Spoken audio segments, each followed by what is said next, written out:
Keesh lived long ago on the rim of the polar sea.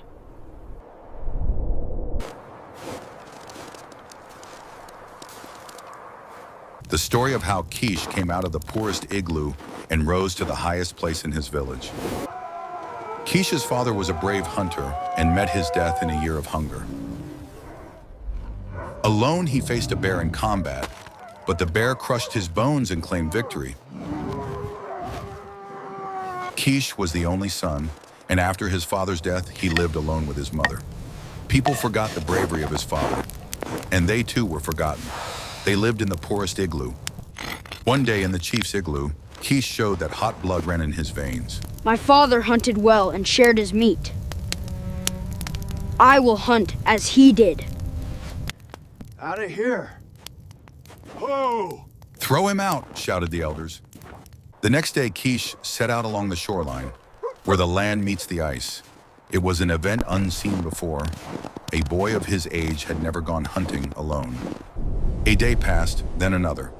On the third day, a blizzard began. Keesh did not return. His mother smeared her face with soot as a sign of mourning. The next day, Keesh returned. He brought the meat of the beast he had slain. At first, there was much doubt and argument. Hunting the white bear was a dangerous task. The men could not believe that a boy, all alone, had accomplished such a great feat. Keesh went hunting again and returned with meat. He usually stayed away for 3 or 4 days, always going alone. People wondered, how does he do it, they asked. Evil spirits hunt with him. Over time, the people's respect for Keesh grew, and one day he said, I want to build a new igloo for my mother and me, but I have no time. My work is hunting. Seeing how Keesh lived for his village, the people decided to thank him. One day, one of the elders openly accused Keesh of witchcraft. Then 2 hunters agreed to follow him to learn the truth. 5 days passed. The hunters returned, trembling with eagerness to tell what they had seen. At the council of elders, they spoke with excitement. In the middle of the day, Keesh met a bear. He shouted, luring the beast to follow him. Keesh dropped balls of fat on the snow.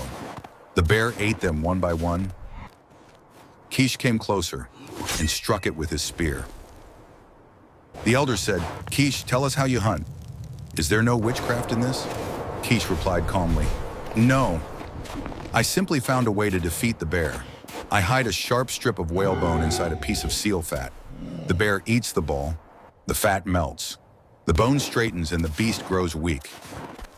The elders said, this is not witchcraft. It is wisdom. And so ended the story of Keesh. He triumphed not by strength, but by mind, and became the leader of his people.